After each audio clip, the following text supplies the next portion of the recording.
Hi, welcome back to the Dylan Rounds case. Welcome if you're currently here in the live premiere. I appreciate it. We've got a couple of different things to get through today. One of the most important focus points is the map analysis comparison between key dates of witnesses within the area of lucin, trying to fully understand who is who, what is what. Is there a link, the same person, or separate? Try and dig a little bit deeper to really understand the backstory of these events, these people, okay? Kind of like the witnesses on the 25th as well, and we can get into that shortly. We're going to talk it through. It's important we do so. As I said, in the live chat, feel free to share your thoughts, opinions, and reactions on the matter of Dylan Rounds and these witnesses. Maybe people do have additional information. Maybe we can tie up loose ends. We can make things a little bit clearer to understand, right? Because there's been some supposedly important events which may have been looked over or not questioned or re-questioned, but we can do that today. And as well, leave additional comments down below in the comments section if you can't fit everything into the chat, okay? As well, if you haven't already, whether it be just catching up on previous videos or you need to escape from drama and all that messy stuff, make sure to check out my previous video. Link will be down below in the pinned comment section. It's a very wild one, very dodgy. All kinds of things happened, all kinds of things were said. So make sure to check it out, and there will be other links down below if you wish to visit them, okay? As well, shout out to Betty Hayward, not just for the whipping, she did a very good job, especially that last one. It sent me flying off the bed, but for her super chat as well, it's very good of her as well. Watcher, crazy watcher too. Shout out to them, as well as Badger as well for the continuation of whippings in the chat and all that type of stuff. It's good of Badger as well, appreciate it. And yeah, I think what we do need to talk about first of all, just very brief, few things that have happened recently, then I can transition into the comments as well, just to allow people to join on into this video, because I know not everyone joins in at the same time, okay? So regarding the Shack Lady, if you weren't aware, the Shack Lady has done a recent live stream to do with the Dylan Rounds case. I believe more so Lance Kelly or the canine dog, cadaver dog thing going on there, giving her thoughts and stuff. The stream itself wasn't extremely long, so, you know, if you're into shorter live streams, feel free to catch up on it. It'll be available on her channel, okay? I think it was going to be done like a day before, or it was going to be done earlier at some point, but other people were live streaming at the time, such as Salty Pancakes, so the Shack Lady decided to rearrange it so it wouldn't cause any disruption. Now, in my mindset, okay, you should be able to do live streams when it's practical for yourself, right? So it's healthier enough, it's not rushed in a unnatural way. You shouldn't feel constrained or held back, right? You should be able to just do it. But understandably, because viewers in general within the Dylan Rounds case, branch out, maybe a fair few, maybe go out to many different channels. As for the timescales of when other videos may be airing live, it is a bit tricky, isn't it? A bit of a juggling act. People will maybe pick a certain channel and watch, and if there's other stuff going on, they won't watch, but they'll catch up on it later. But if you want a live discussion, you need people to be there live. So I get that from the Shack Lady. Obviously, in my situation, because of time zone difference, that seems to play a role as well. But I will say one thing, at the end of the day, regardless, for most part of it, if I'm going to do a live video premiere, whether other people are doing a live premiere, or live stream themselves, I'm still going on with mine, because consistency, of course, screw the roadblocks or stuff put there maybe intentionally as some form of disruption. That's not going to work. Videos are going to come, they're going to come. The times when they don't is because of in real life obstacles or some kind of noise disturbance, right? Or stuff like that. Technological issues, YouTube playing up, that's the sort of stuff that holds me back, which is annoying. If other channels are doing their live streams, okay, but I need to get mine out now because this news is important, right? And it just comes down to what people look at. People look at whatever they're doing, or do look at the latest breaking news, and people can decide for themselves, because eventually they'll catch back up on the video afterwards, so it's not too much of an issue, right? And I think it, not that it's necessary, but you could treat it as a little experiment as well, right? When you separate the weak from the strong, something like that, or you separate the dedicated from the casuals. If you do have a valid, and I mean a valid video, okay, it's fairly important and it's discussing some important points, and you just go through with it, you go on with it, and you do it because you want to, regardless of what other people are doing at the time. And people come on in, those people that come on in, you can acknowledge them and say, these people are focused as well. These people are supportive, right? Just these little signs you can do, these little methods, and then you can highlight who is good, who is bad, who is neutral, who's hardline, who's laid back, who's neutral. It just works, okay? It's better to perform it in action than rather try and explain it, because it is a bit messy at times. But, Shack Lady's video's out anyway, so if you want to check it out for yourself, feel free to do so. And regarding that other live stream that was on at the time, which I guess may have disrupted hers, was Salty Pancakes. Now, just very briefly, touch upon it. I thought, or from what others have said, Pancakes was walking away from YouTube. Next day, he pops back up. Now, no surprise, it's happened before, I guess, backing down and reappearing the next day. Yeah, okay.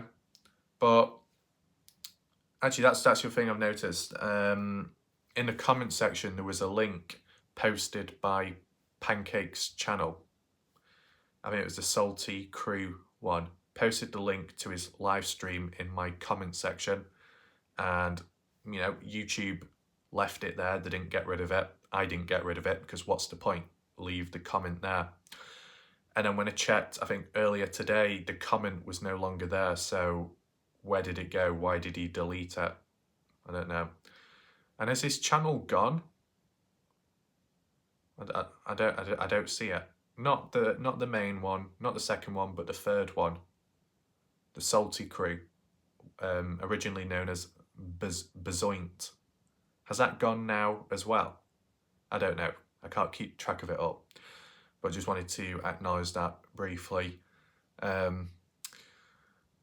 mean, with time, when they're going about the harassment or the bad stuff that goes on, and some people raising Ty Corbyn's name into it, saying he's responsible, I don't really know what goes on. As for my encounters with Ty Corbyn,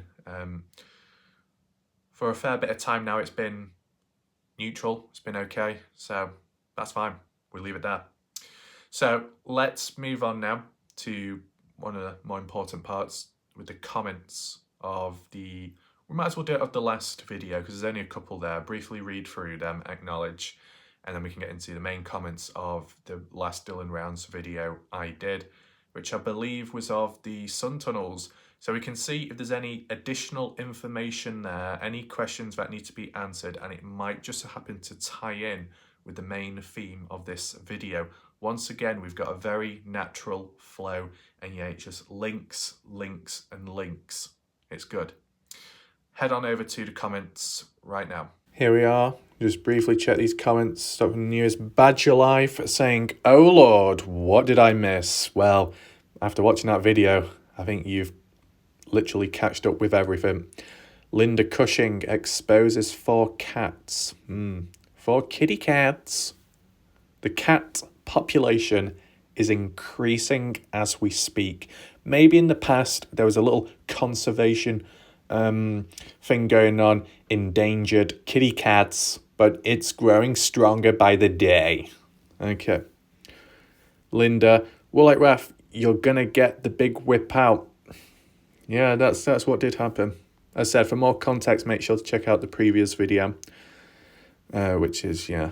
Pack and Go. Weedleby is running vitamins for Gorilla Jack and left me at Johnny's stream with Foo and King Salmon. She is trouble. She needs to be exposed. TX Anonymous.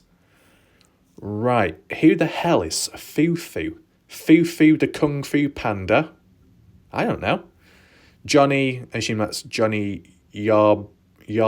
Do you say, is he called Johnny Yarborough or Johnny Yarborough? I don't know.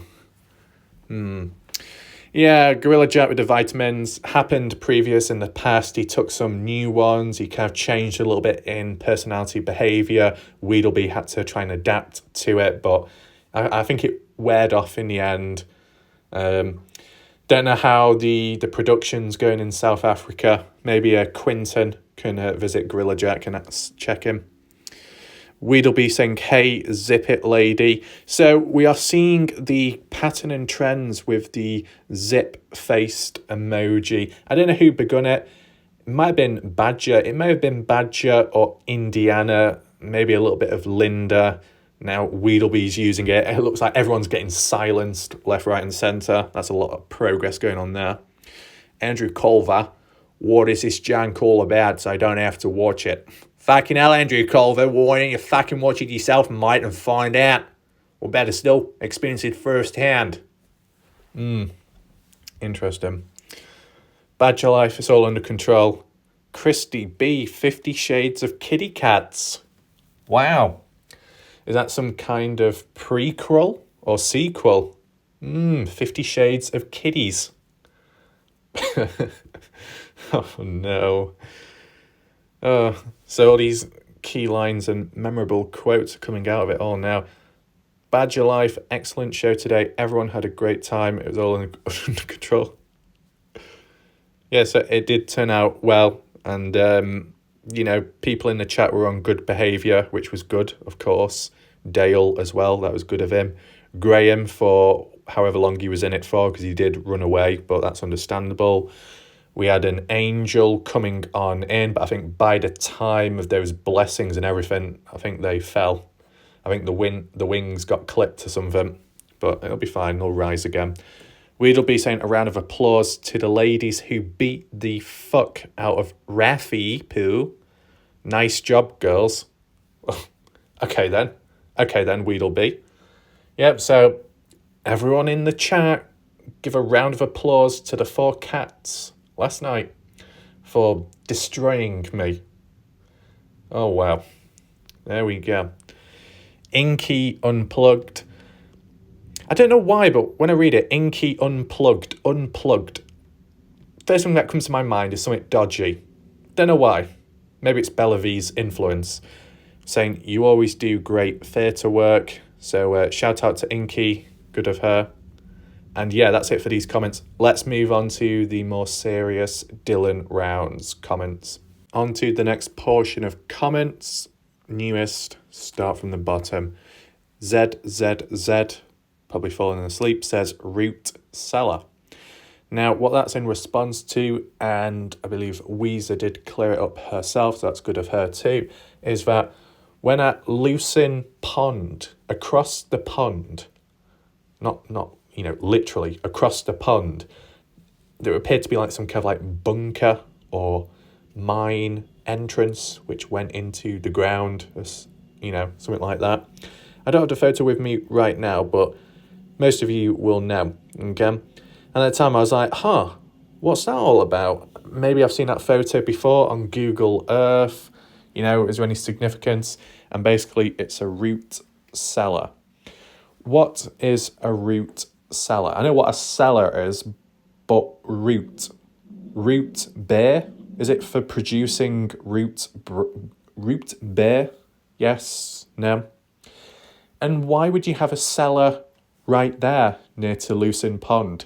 Who owns that cellar? Who uses it? Is it even used anymore? When was it developed? I'm interested, because a place like that, of course, can be used to store things, but could anything have been stored to do with Dylan, his remains at a point in time? Little pieces of evidence. Has it been checked, by the police? If anyone can confirm, well, you know what? You can say what you got to say in the chat, but don't worry, we will do maybe a shorter video, but a dedicated one to the root cellar, and I think I'll be able to get a photo of it up close, possibly. We can talk about it more there, right? So don't worry about that. Got Cleo returning in recent time. Yeah, so shout out to Cleo for coming back. Weezer, Grangeshed is north of the sun tunnels and Bibbins is south of sun tunnels. Lol. Or what I would normally say, one is left and one is right. Yeah, Weezer said she's a bit dodgy when it comes to giving out directions or trying to describe stuff, but I'm the same way. Once some person came up to me and said, "What's down that road?" And then I said, "Another road." Because there was. They said, "What's down there?" A road. Because that's what it goes onto. It goes onto a main road. What else do you want me to say? I remember stuff more visually at times, not the names of places or names of streets.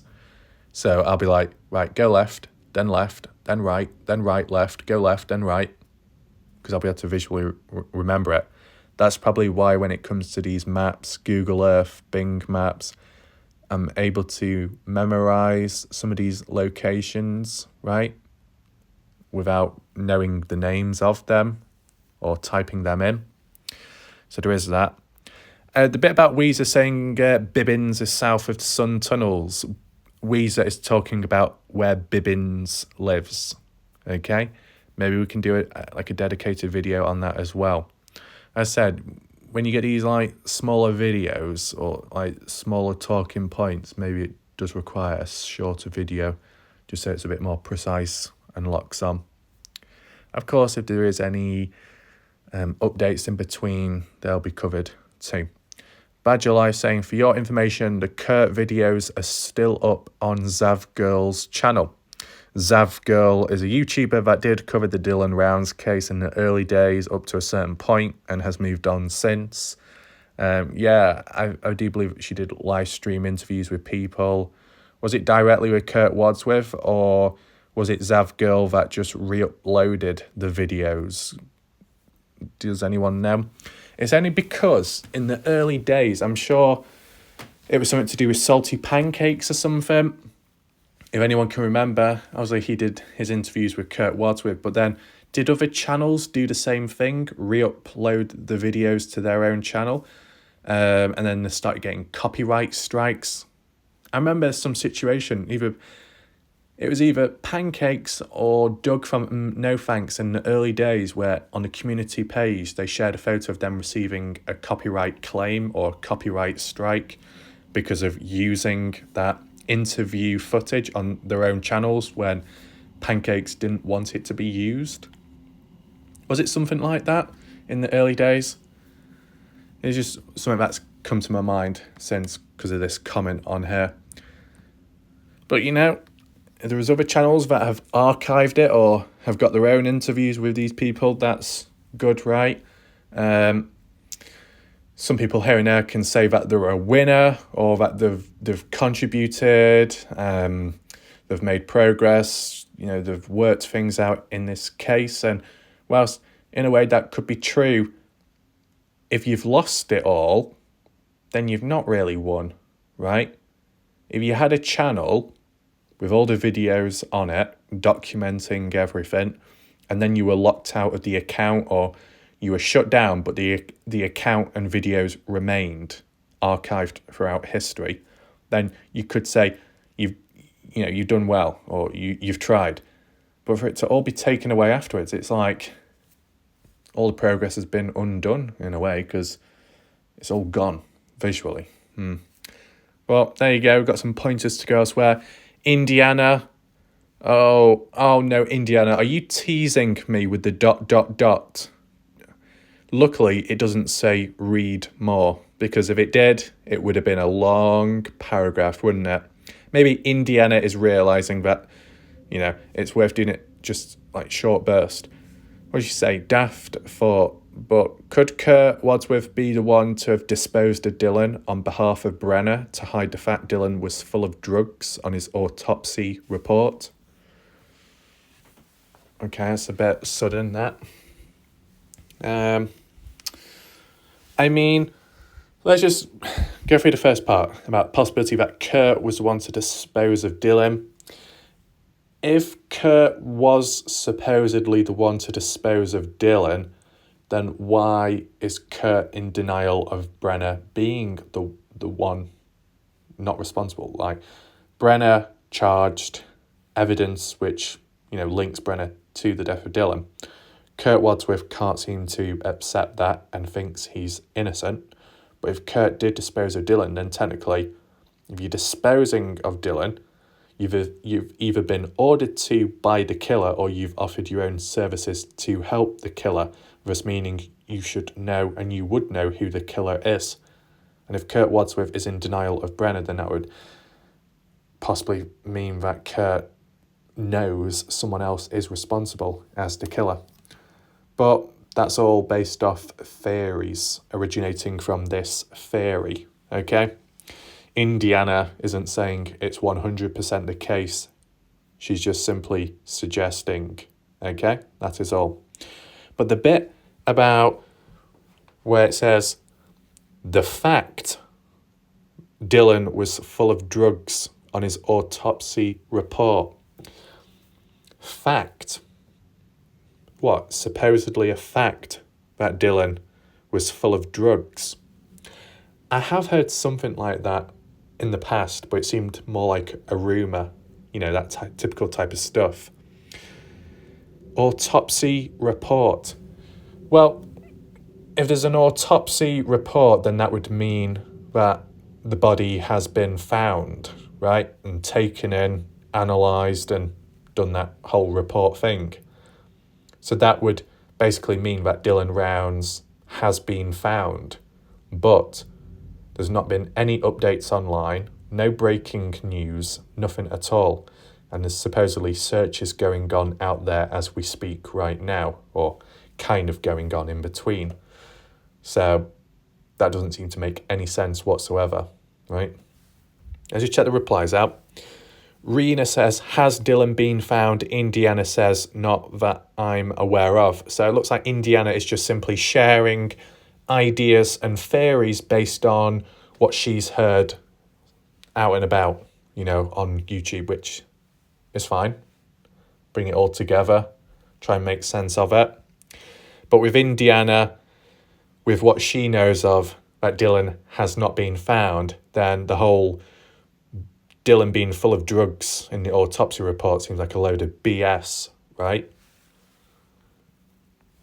You know, you can't do an autopsy if you haven't got the body, right? Unless you got a part of the body, but then that would still technically mean the person's been found to an extent. And also, quick question in the chat, right?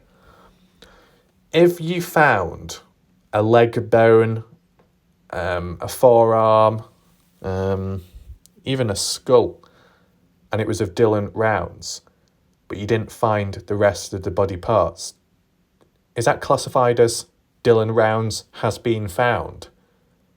Or would it just be worded as a portion of Dylan's remains have been found? What truly defines it as Dylan has been found?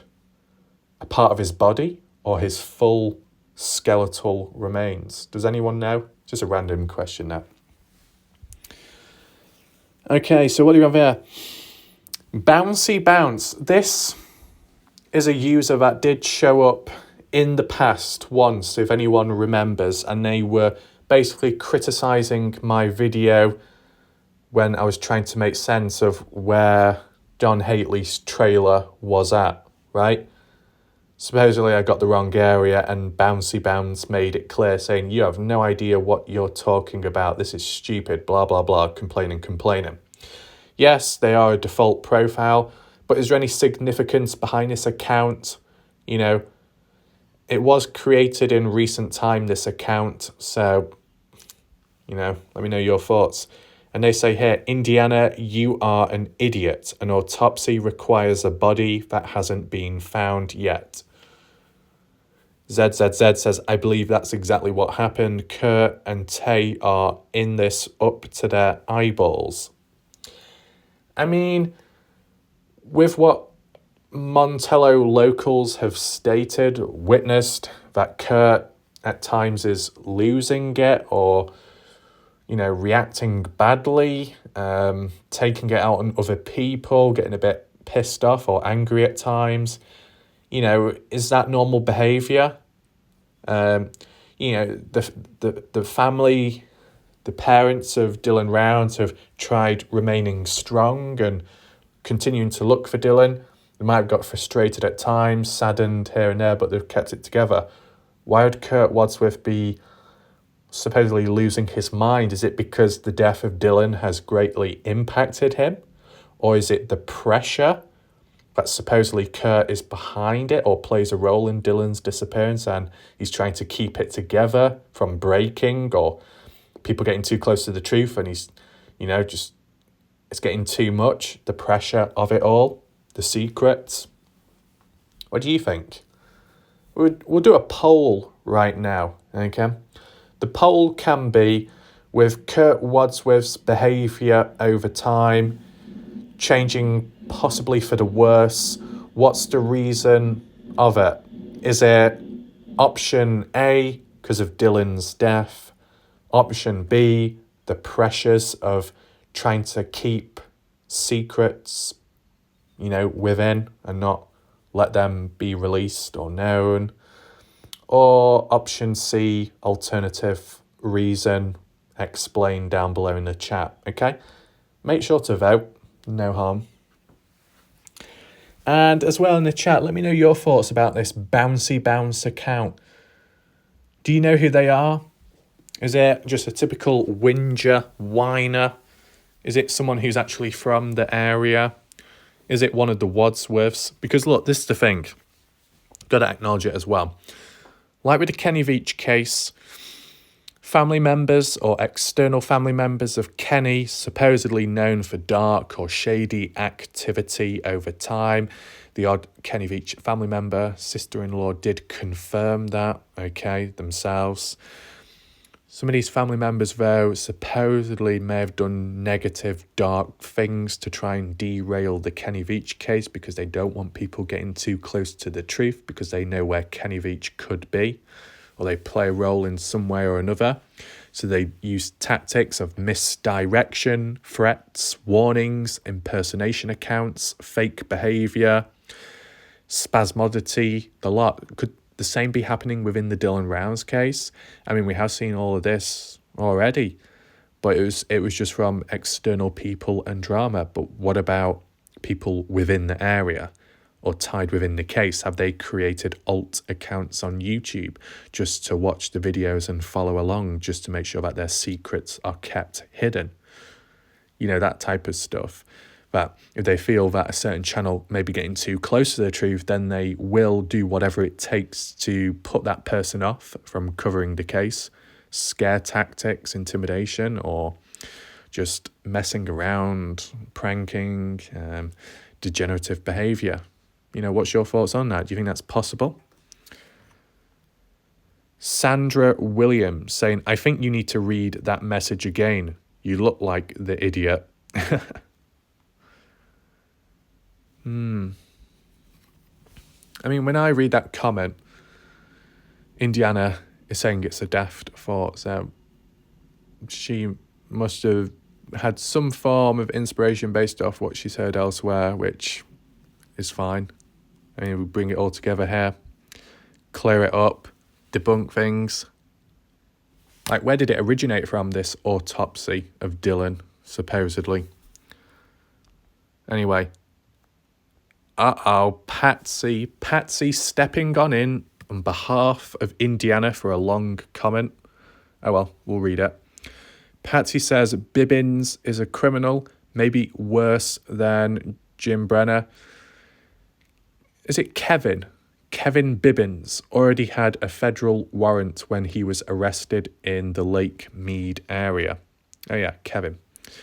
Kevin Bibbins is named in a discovery form filed by the Utah prosecutor August 2022, requesting copies of audio of his interview with FBI along with Jim Brenner, Don Hately, and Elaine Price.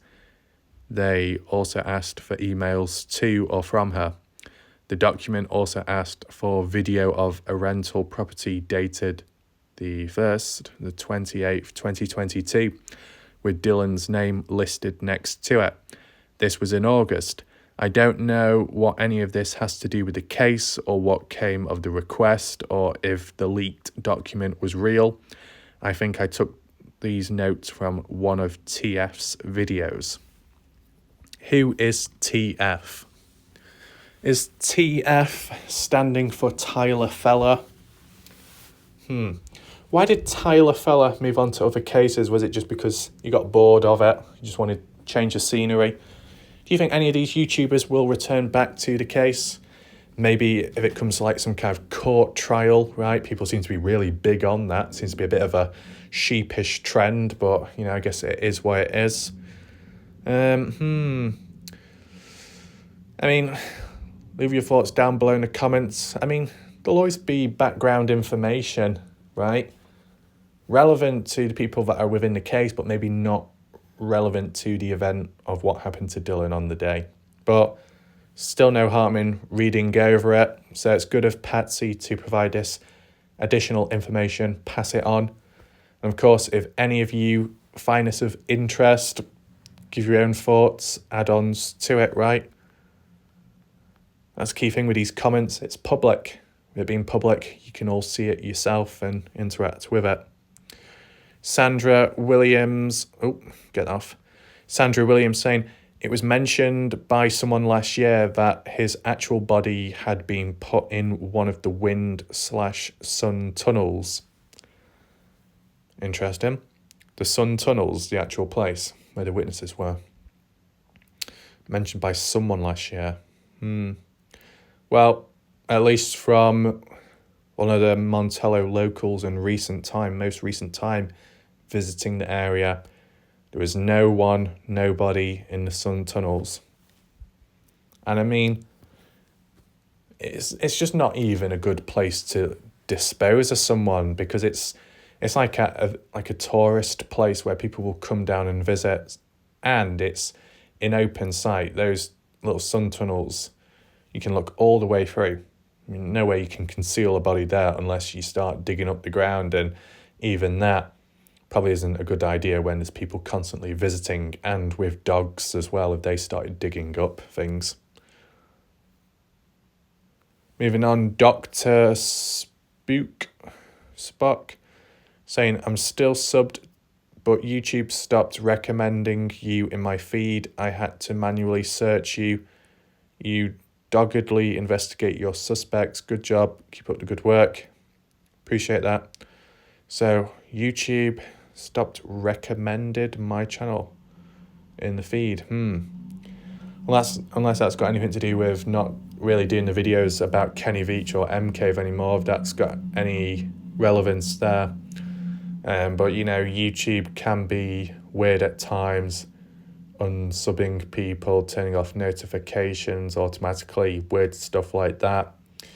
But you know, it's like with short videos. Short videos are inconsistent as fuck. And I'll do a video at some point to prove that. Like, I uploaded a short video, I think on Sunday or Saturday, just gone. Video got about 29 views. Terrible.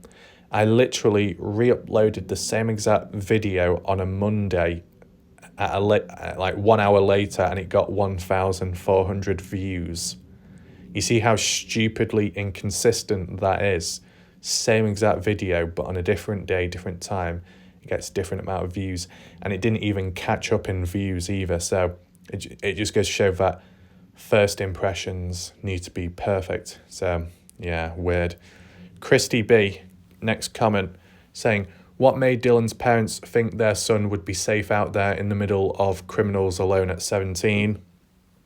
Well, their response was they weren't aware of the crime in the area. They didn't believe anyone had been convicted of certain stuff in the area, / Montello, which, you know, turned out Candice Cully was wrong about that. Candice Cully at the time was somewhat okay with Dylan going down there. Justin Rounds said he was a little bit disappointed, but he didn't want to control Dylan. Justin saying how he wanted Dylan to, you know, stay with him for a bit longer, to, I guess, like teach him about stuff and work for him for a little bit, but that didn't happen because Dylan was set in his own ways. But ultimately, family didn't know about the criminal behaviour by Brenner, maybe Don Haley to an extent, and Kurt Wadsworth and all those, etc. Right?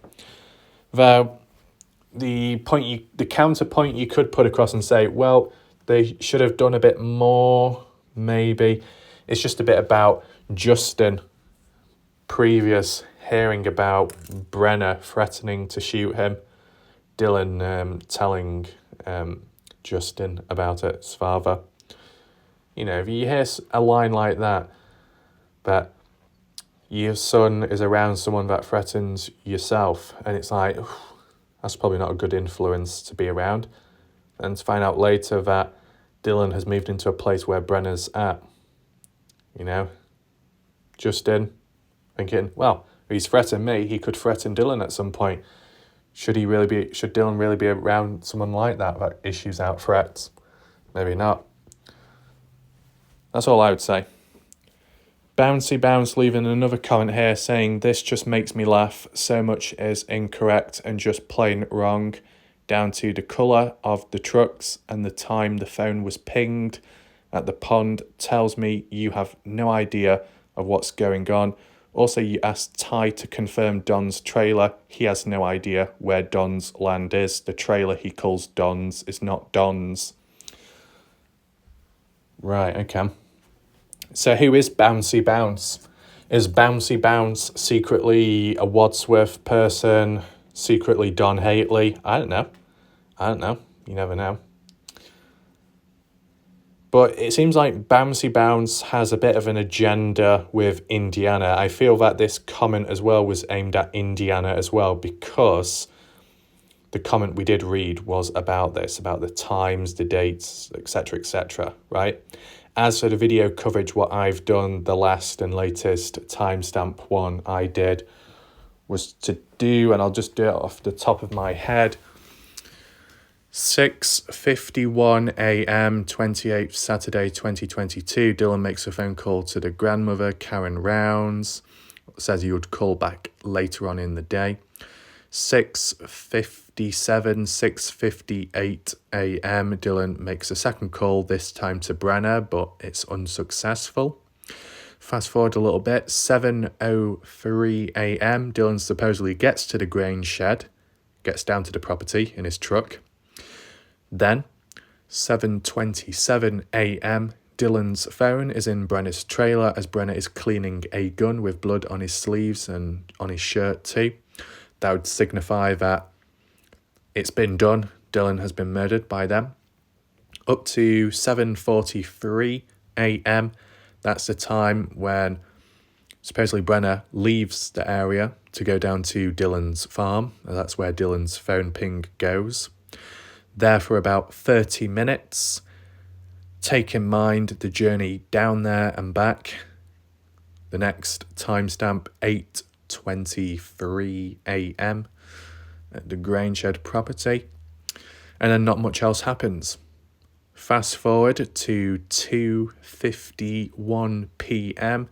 and that's when Dylan's final phone ping pings, and that's near Lucin Pond because the phone was thrown into the pond, right?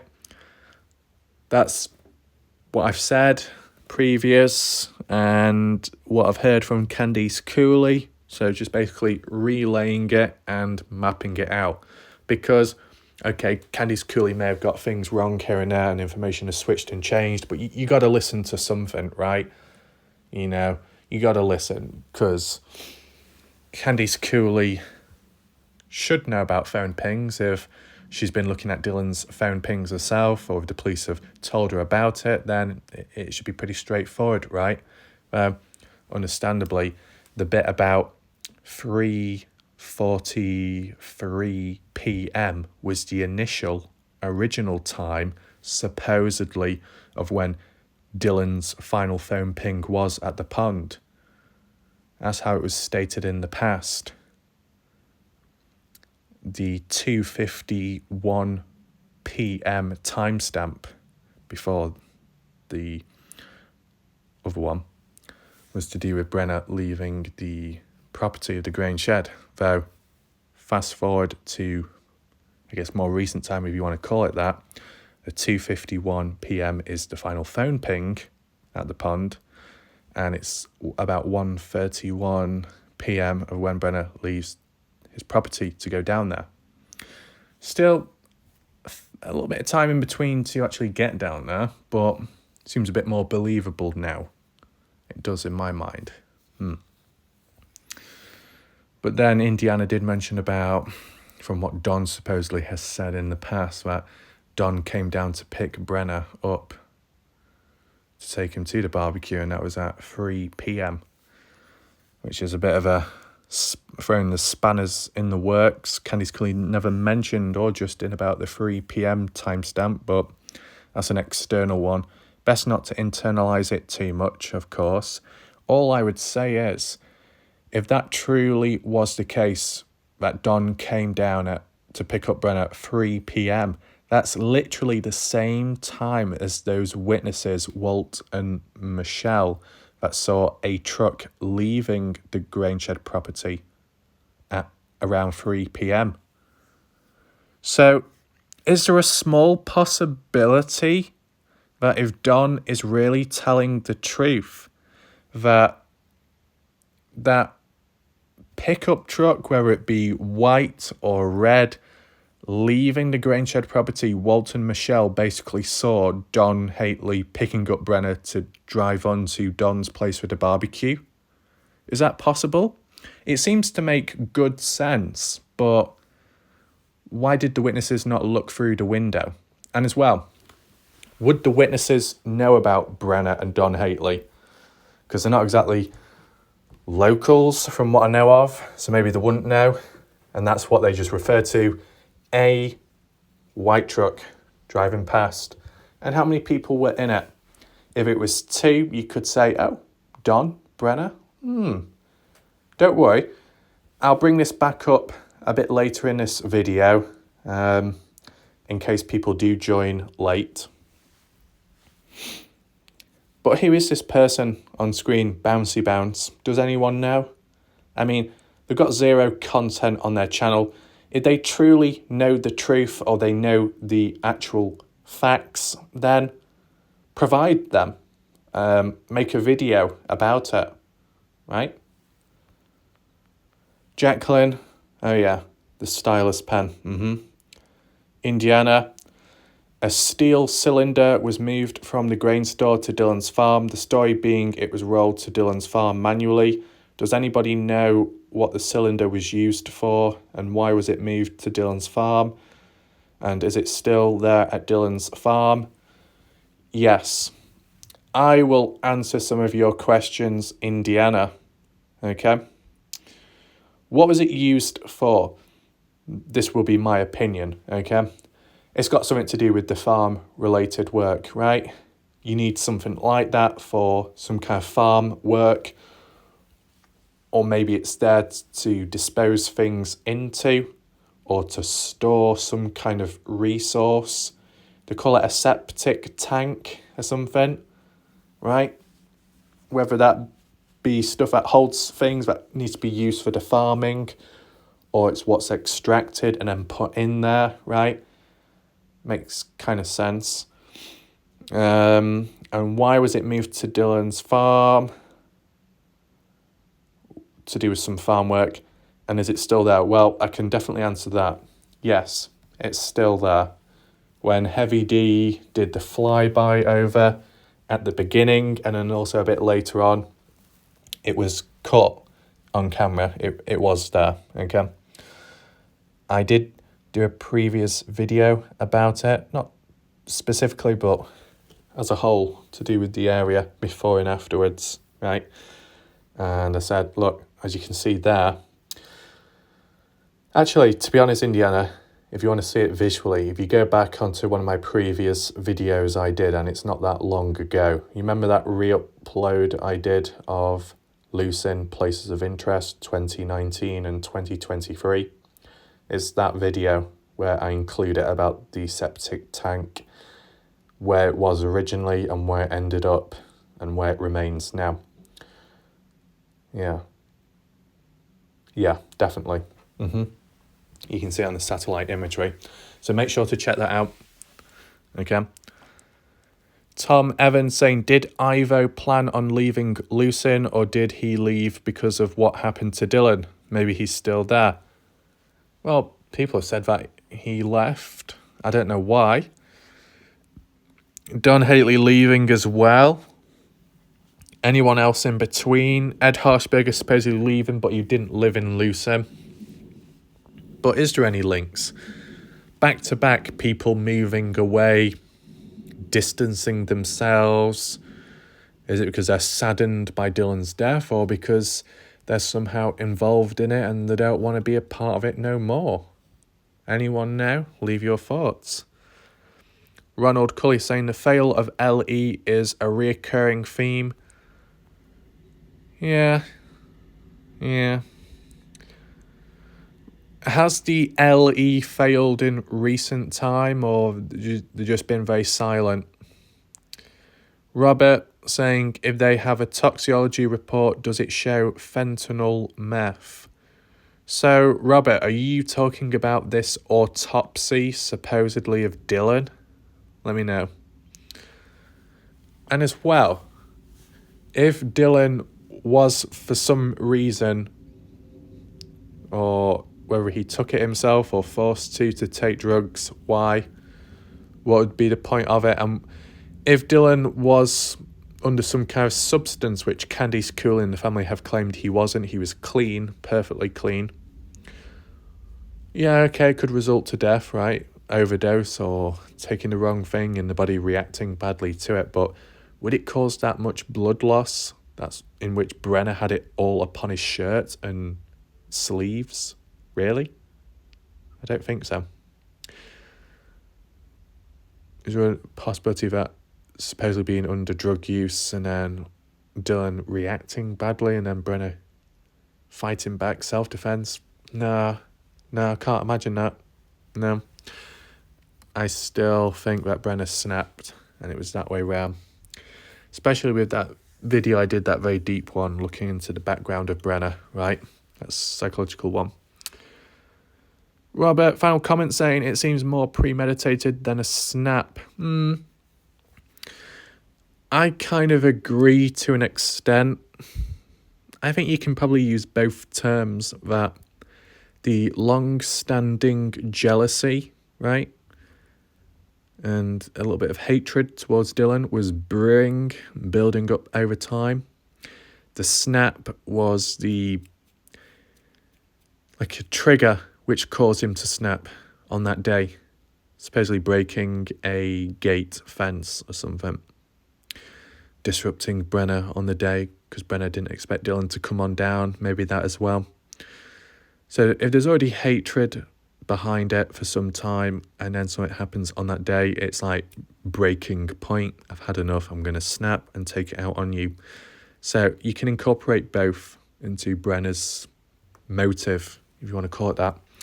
So it looks like we've reached the end of this, but it's now time to move on to the main talking part of this video. Right, here we are finally on satellite imagery with 2 different projects loaded up, and you may be familiar with them. If not, we can go over them anyway. It was very natural this, but it's just yet perfect timing.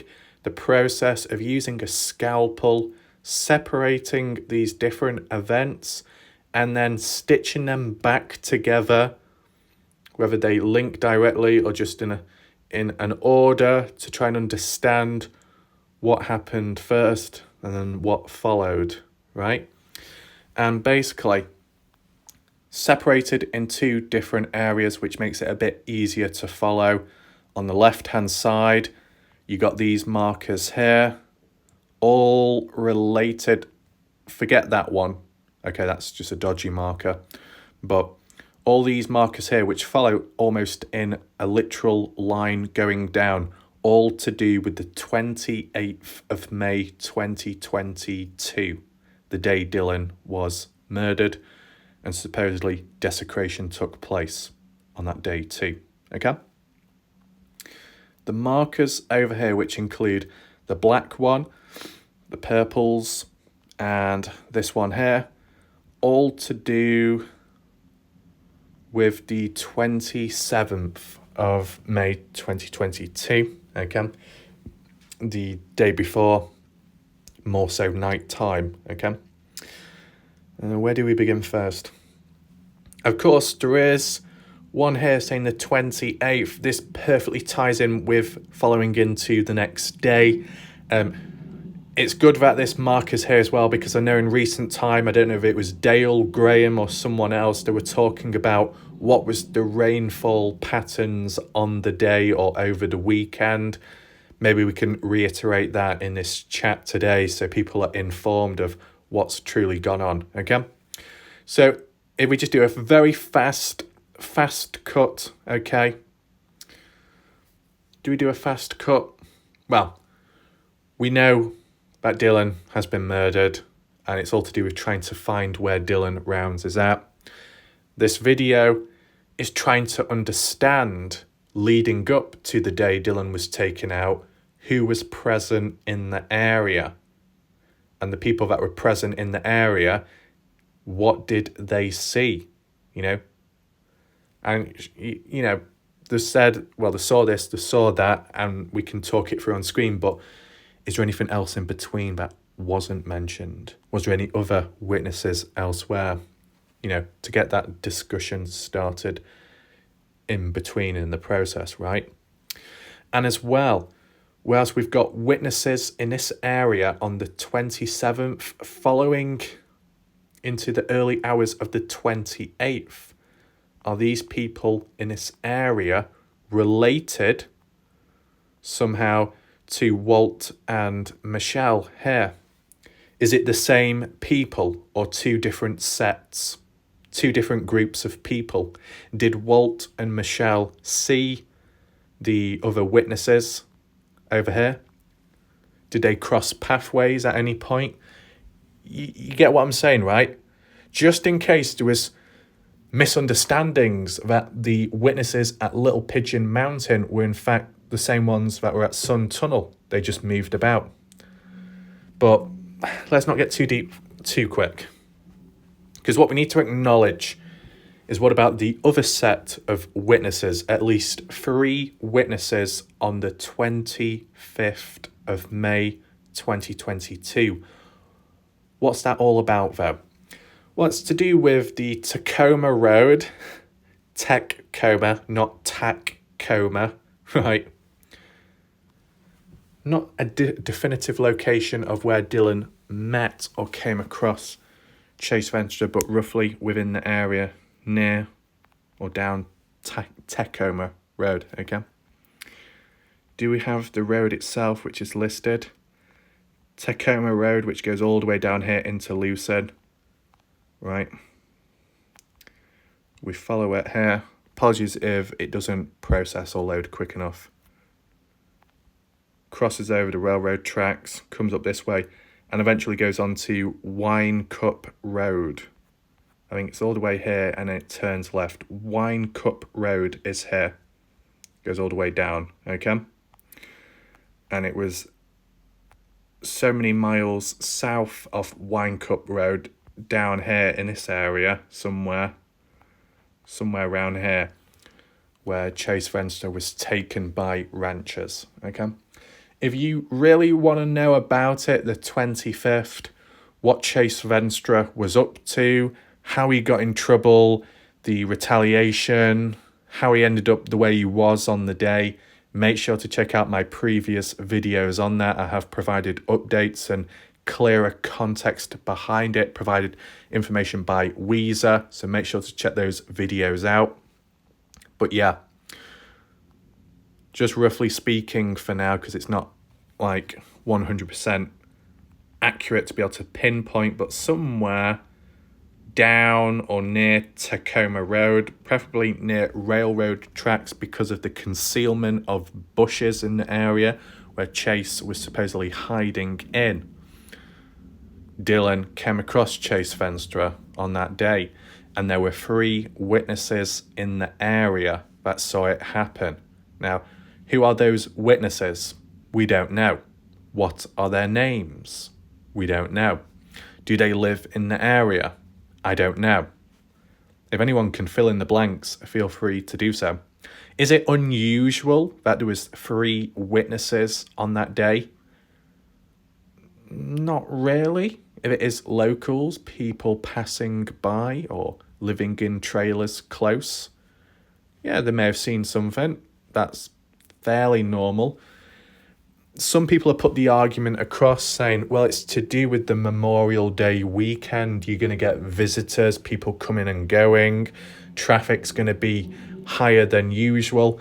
I understand that, but the Memorial Day weekend truly begun over the weekend, right? And the build up to it on a Friday running to Sunday, right? The 25th, okay, was a Wednesday, okay? It was Wednesday during the week before the Memorial Day weekend barbecue took place. So, as for witnesses being in the area, who were they really? You know, just passing by, getting there early, visitors, people that live there, not quite sure. But if you want to fill in the blanks, feel free to do so. Does this set of witnesses link to the ones on the 27th or the 28th? Probably not, okay? Probably not. I just wanted to include it here anyway because it's good to list each group of witnesses in the correct order of how things played out, right? So witnesses present to see Dylan interacting with Chase Venstre on the 25th of May 2022. Zoom on out. We move to the second set of witnesses, which was the 27th Friday, later on at night. From what Weezer has said, some valid sources of people in Montello, aside from Kurt Wadsworth, had confirmed previous and contacted the police about it, that Dylan Rounds was seen and in Montello on the Friday, okay, during the day, okay? I've always been under that impression, right? But I guess some people were going a bit back and forth with what other people were saying, right? But yeah, I understand now. We've worded it several times. Dylan in Montello Friday comes back maybe evening time after lunch or something to get back to his farm. Do you do anything else in between? Not quite sure. Though that aside, the campers, that's who they were, campers out there hiking about, going up to Little Pigeon Mountains, which you see marked here, and literally pegging a tent down to sleep in overnight, following into the early hours of the next day, the 28th, right? And during that time at night on the 27th, Friday, the campers, which I believe was 2 of them, saw tractor lights turned on and activity at Dylan's farm. Now, I guess they weren't aware it belonged to Dylan. They just saw activity going on there, right? The tractor being used, and it turned out down the line, finding out that supposedly was Dylan doing seeding late at night with his tractor, finishing off maybe, making use of some of the seed possibly because of the rain coming in the following day. So he wanted to make the most of it, but he had limited time. As we see here, the 27th, tractor in use, seen by the witnesses at 11:30 p.m. to 11:45 p.m., right? So it's fairly late. Not many people probably would be doing it at that time, but I guess Dylan was determined. And then once he finished off, guess going to sleep, right? The witnesses were asleep as well within the area following into the 28th. Now, what time did the witnesses leave? I don't know. I personally don't know, but as you can see with that black marker, if you were wondering what it's for, it's like a field of view, right? You can see all the way down there, see all the way over there, and if they're on a peak, on a point, of course they'll be able to look over at Dylan's farm and look down at it, you see? And also see that blue road that goes all the way down there to the sun tunnels and where the other campers were, not other campers, where the other people were that like Walt and Michelle were at, okay? I think, let me just check quickly. Yeah, this actually ties in with something as well. This green marker here is basically to do with Walt and Michelle, but this is an old green marker that was just put there as a placeholder at the time when Black Dove was talking about other campers being in the area. So basically what Black Dove was talking about, I assume, months ago, was Walt and Michelle, but those names weren't literally mentioned at the time. Interesting. See, this is the thing. Maybe some things, some events have been talked about in the past, but they've not been clarified enough. They're not clear enough, or certain details were missing. But with time, it's, coming out.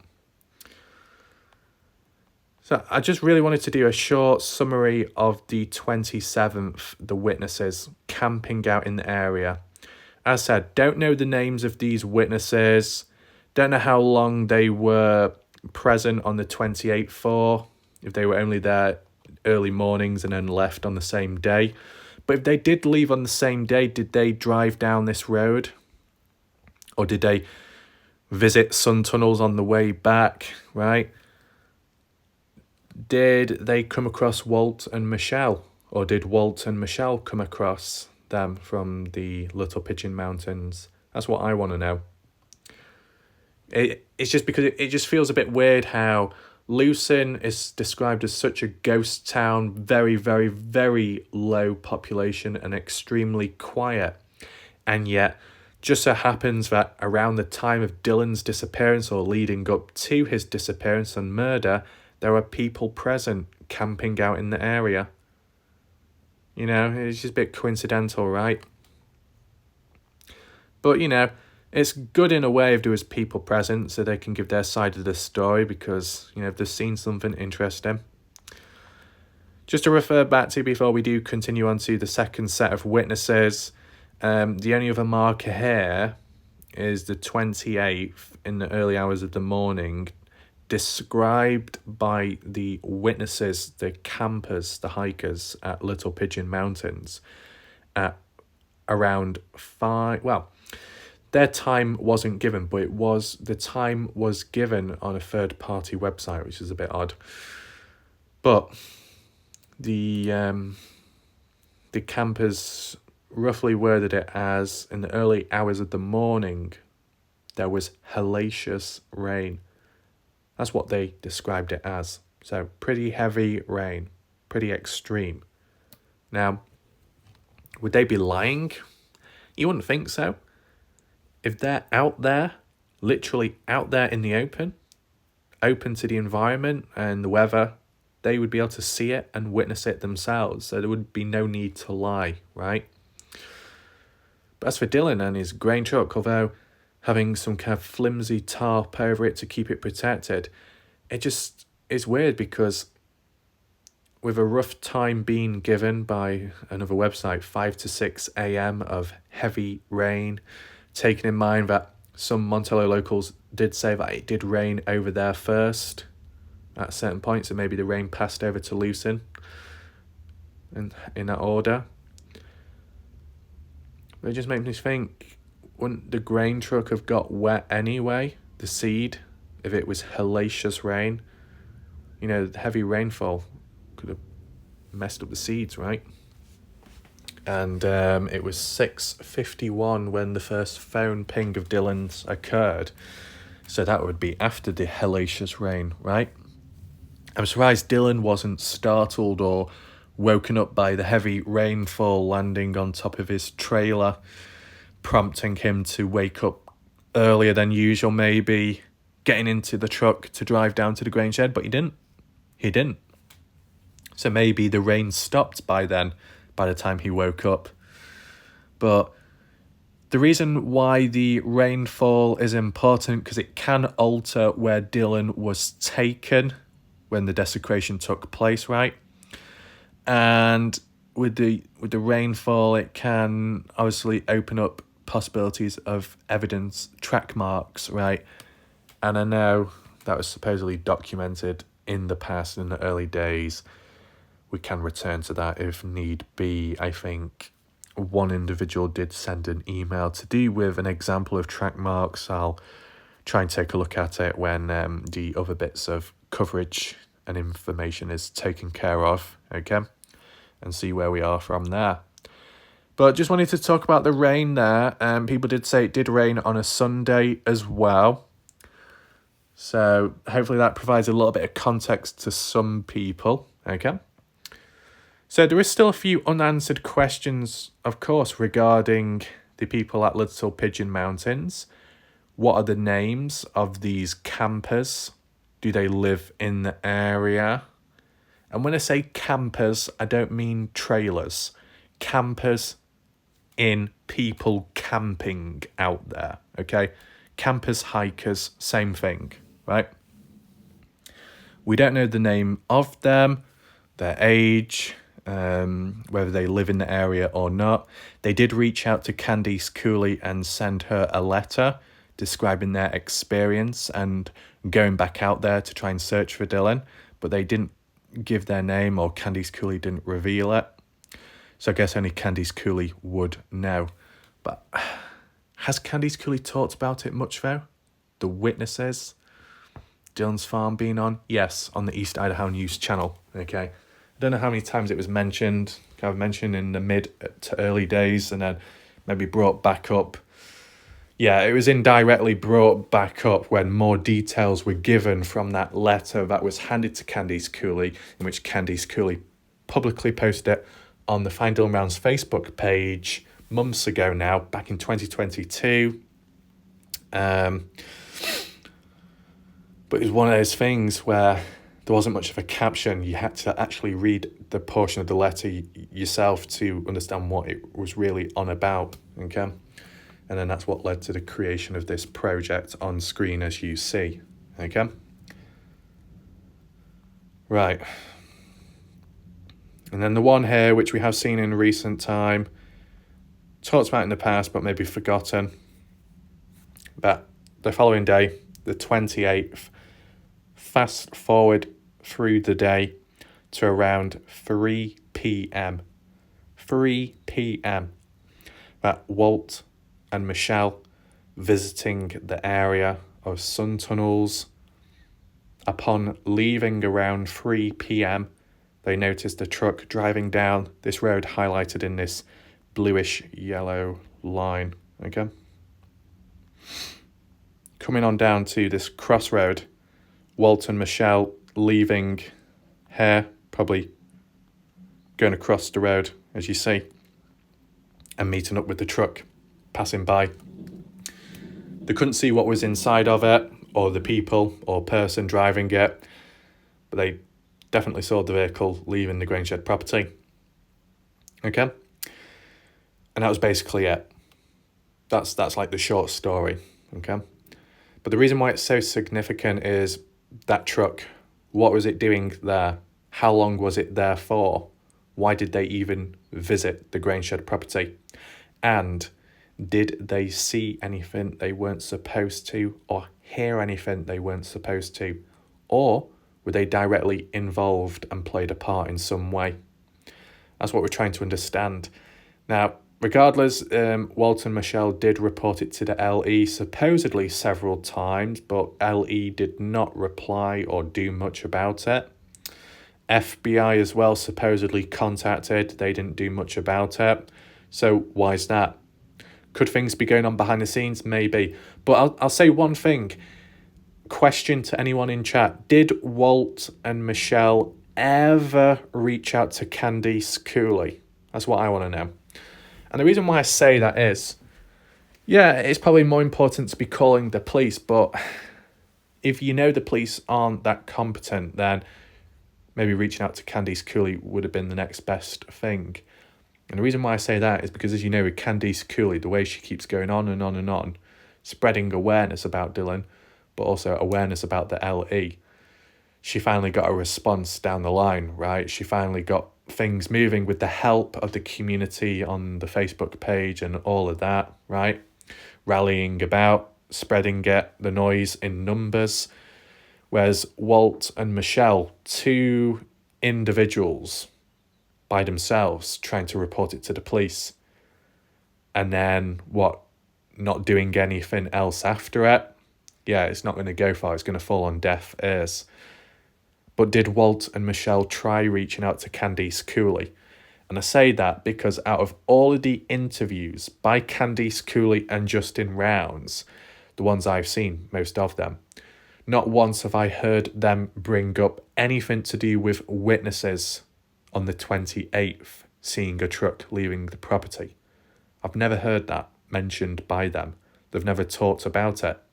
So I'd be under the assumption that Walt and Michelle never told Candice Cooley about it. I could be wrong, but I've just not really heard it mentioned, right? Any times I have heard it being talked about, the story, the event, was just on YouTube. And with all the rumours and Chinese whispers, etc., sometimes it's a bit hard to follow along or really trust in it, right? If it's raised, also highlighted by the family or police, news articles, maybe you can start believing in it just a little bit more, right?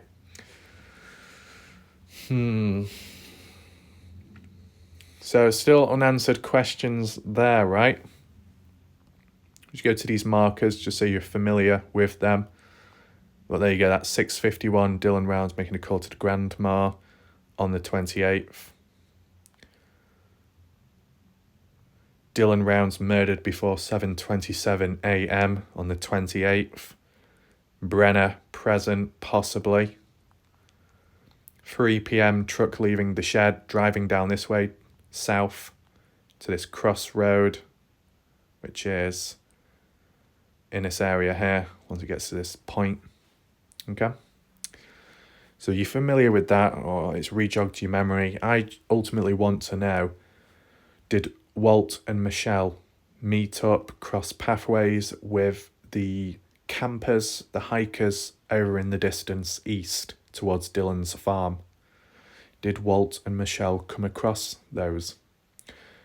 If we knew about the camper hikers, the ones on the 27th, following into the 28th, if we knew how long they stayed in the area for and what direction they went in, then maybe we could reinforce or rule out the point about Walt and Michelle, right? That's the way I see it. Walt and Michelle left Sun Tunnels on the 28th at around 3 p.m, but no time is given as to when they arrived at the area and how long they were there for. That would help itself, right? Then you could compare and contrast with the campers, hikers that are at Little Pigeon Mountain, right? All I know, or all we know, is that the camper hikers at Little Pigeon Mountain were present in the area in the early hours of the 28th to witness the heavy rainfall. But I don't know how long they stayed there for, whether they stayed there all the way through to the 28th or moved on in the early hours back home, wherever they came from, right? People in key areas, right? The campers, hikers, being stationed near to Dylan's farm, witnessing all going on there, more so the activity of Friday night. And then the Walt and Michelle at Sun Tunnels, which is in between Dylan's farm, the roadway to it, and the roadway going down to the grain shed property. So someone like Walt and Michelle, if they were there at the time when Dylan was taken out, which doesn't seem to be the case, but if it was, they would have heard possibly a gunshot if a gun was used, right? Or maybe shouting, screaming, arguments possibly, or even the part even the part about 7:43 a.m. leaving Grainshed property to go down to Dylan's farm. If you had Walt and Michelle here at that time, which is probably very unlikely, they may have seen a vehicle coming down the roadway earlier on and driving down to Dylan's farm.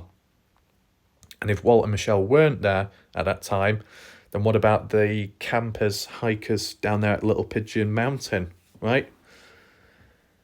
The camper hikers noticing the heavy rainfall early hours of the morning, if they were there at least up to, what are we saying, about 8:20 a.m., those campers, the hikers would have seen possible vehicle coming down to Dylan's farm, right? You might be wondering, but why? Well, because Dylan Round's phone, the ping of it ended up at Dylan's farm. And this was after Dylan being killed. So someone must have been in possession of Dylan's phone to go down to Dylan's farm.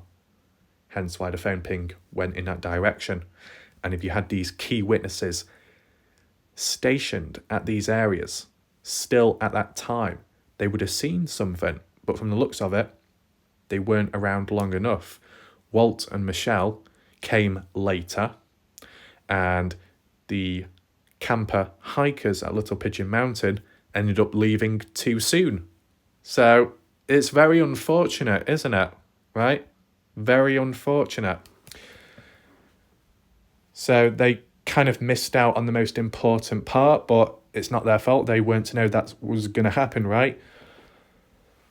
But if anyone can try and pin it together to explain that, did Walt and Michelle meet any of the witnesses, such as the ones down here, and vice versa?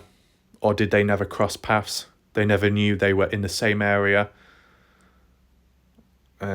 close together. Let me know. Is there any links going on here with these different witnesses, groups of people? Is it all of the same person or different people? If it's different people, did they cross paths, meet up, say hello, see him in the distance, or different times of coming and going that they missed each other. Very unfortunate if that is the case, as well as the timing as a whole, right? Because really, the way I see it, arguably speaking, if at least the camper hikers at Little Pigeon remained there all throughout the day, they would have been able to possibly see the activity going on at Dylan's farm, who comes and who goes, and showing whatever they're doing. Like, if they could see Dylan, well, if they could see someone operating the tractor at the farm at night, and they got a good view of the farm looking down at it, maybe the same could apply to daytime, seeing a vehicle driving down the dirt road as there's dust trails left behind, and then watching the person step out of the vehicle. That's if they did take a vehicle down there, and then walking about, right? Then that could have been more additional witness statements, which could have proven or reinforced more to it, right? Because really, being realistic, Dylan Round's phone ping after his death on the day, later on, coming down to here at the farmer Dylan's, were under the assumption Brenner was the one who came down here, who was holding in possession of Dylan's phone. But, no full-on proof of that to say it was definitely Brenner. Could have been another person, but seems to lean more towards Brenner. Now, from what some people have said, there are phone pings of Brenner too, but they've not been released or talked about openly, so don't know why.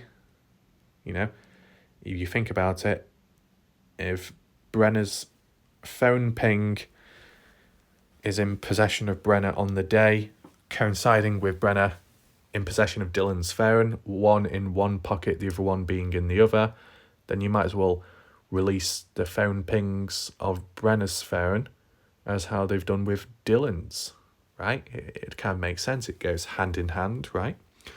Unless there's a deeper story behind it. And just one final thing, just to reiterate. Supposedly, with what Indiana said, passing on with what's been heard previous and what Don Haley said himself, supposedly, that on the 28th of May 2022, it was Don that drove down to the Grangeshed property or nearby to pick up Brenner, give him a lift back to Don's place to have the barbecue, I guess. All I would say is why didn't Brenner drive himself? If he drives on the back roads, then why did he not go to Don's place? He's got the vehicle, right? Not heard Candice Cooley or Justin say anything about Don Haley coming down to pick him up, but it's just what others have said online, right? So could be a rumour. Can it be reinforced? I don't know. I've not heard much at this moment in time. But as I was saying, if it is around 3 p.m, it's kind of coincidental timing, right? 3 p.m. being Don supposedly driving down, whether it be this road here, coming down this way, or the back roads south around there, but coming down, Brenner's already done what he's done, right? I guess Dylan's out of sight by now, you'd think.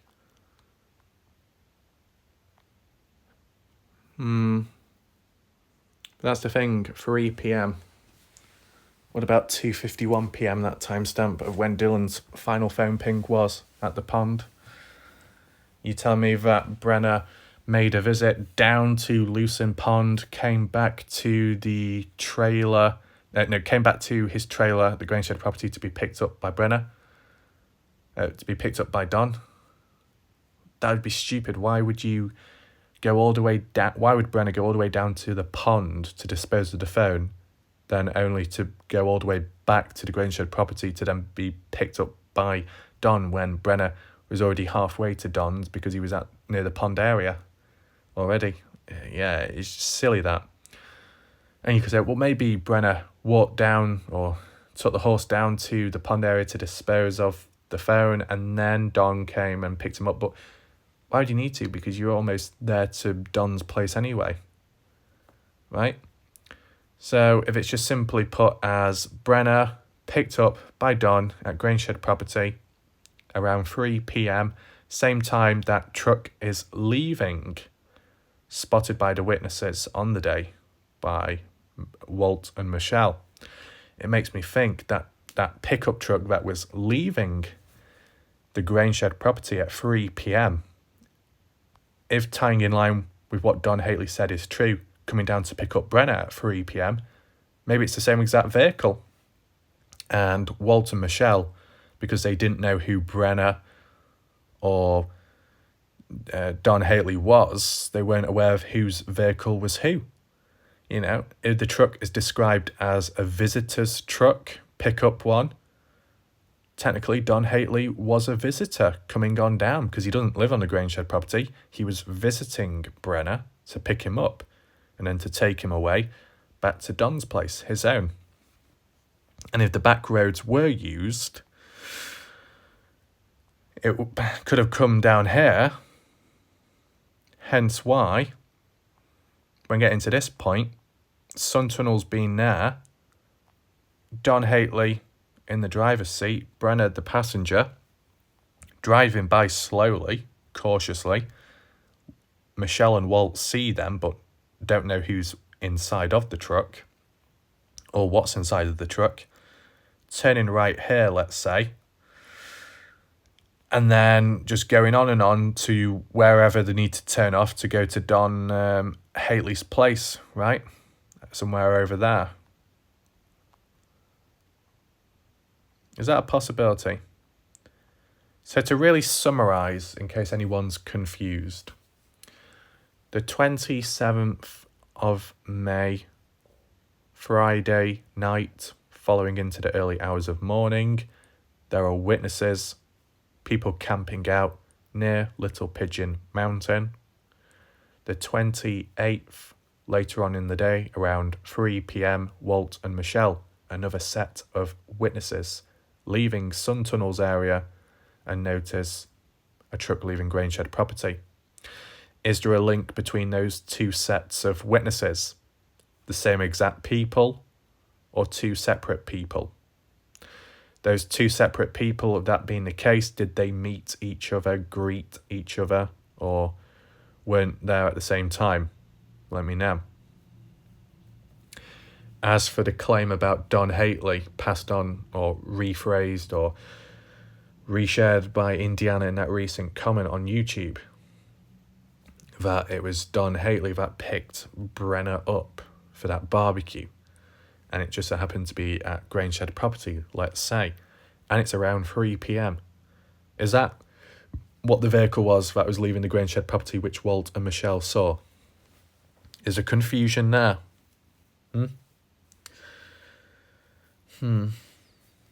If not, if that's not the case, then it would kind of like bring back my thought into the mix of Don's at his own place setting up the barbecue, okay? Brenner, going the wrong way. Brenner getting ready to leave the Grangeshed property to go onto the barbecue, tying in with that 2:51 p.m. phone ping of Dylan's being thrown into the pond area. It's all in the same direction. But before doing that, before even leaving the property, maybe Brenner made a call to someone to get that truck down, or pickup truck, to dispose of a few things, whether it be Dylan or some items of evidence. Brenner may have waited up to around... No, he couldn't have waited up to 3 p.m. because then that wouldn't tie in line with the 2:51 p.m, would it? So, tying in with that alternative theory of what I did mention previous, it would make me think that maybe Brenner made a call to someone and said, right, come down here, do this, do that for me. I'm off now. I got to go and meet a friend. And he does. Goes down to the pond first, 2:51 p.m, then on to Don's. And it's getting close to that 3 p.m. mark of when the truck comes on down here, does whatever for however long, right? because it may have come earlier. You got to take that in mind at least. Let's at least acknowledge that, right? The truck was leaving at 3 p.m. It could have came 10, 20, 30 minutes earlier, right? You don't know. You don't know. So either Brenner waited for the truck to come on down to do whatever, and then Brenner went and left whilst the truck driver or whoever was present getting on with the stuff, and then left after. Or Brenner didn't wait around and he just went on to the barbecue and then the truck came on down afterwards. Or the very other reason could be Brenner wasn't even aware that there was a visitor coming on down. So Brenner wasn't going to wait around because he wasn't expecting anyone. So he went on his way to Don's. Visitor comes on down. It's like, oh, there's no one around. Oh, I best leave now. You know? A little bit messy, right? But it's close together in dates, in order, roughly, timestamps too, so not completely lost or at a loss, but ultimately this video is just trying to understand about the different sets of witnesses. Do they know each other? Did they meet each other? And just understanding a little more about this unknown pickup truck, right? Walt and Michelle, if they don't really know or aren't quite familiar with all these names and characters, they're not going to know whose vehicle it belongs to, right? I mean, they could give descriptions as to what it was or who it belonged to, but it's still in question itself. Of course, if you want to clear up any misinformation, you want to add on additional information, feel free to list it down below in the comments section. Hopefully this video was of interest at the end of the day. If you do have questions in general, list them down below. Maybe useful discussions can come from this in some way or another and see where we are from there. I feel the next video most likely will be to do with that other pivot farmland area, to question and talk about, raise awareness there. Of course, we try and bring up awareness of previous things we've talked about already. If it does fall on deaf ears, you just bring it up again and again until someone responds back. As for Brenner's burnt down trailer, that's still pending, ongoing, awaiting a response there, but I'm sure it will come because it is quite interesting and odd at the same time. If there is any breaking news or any drama which may impact me in some way, it will be covered, okay? But that aside, we just continue on with the standard format of videos, of course. And if Betty Haywood is present right now, or guidance, or, you know, people in the background, or anyone lurking in the darkness, there will be another related video like that coming soon. I feel the next video will be, in a way, exposing Betty Haywood in some way, but more about that in a future video. You'll have to be on the lookout for it, okay? So hopefully you enjoyed the video. We'll leave it there for now. Thanks for watching. Goodbye and good night for now.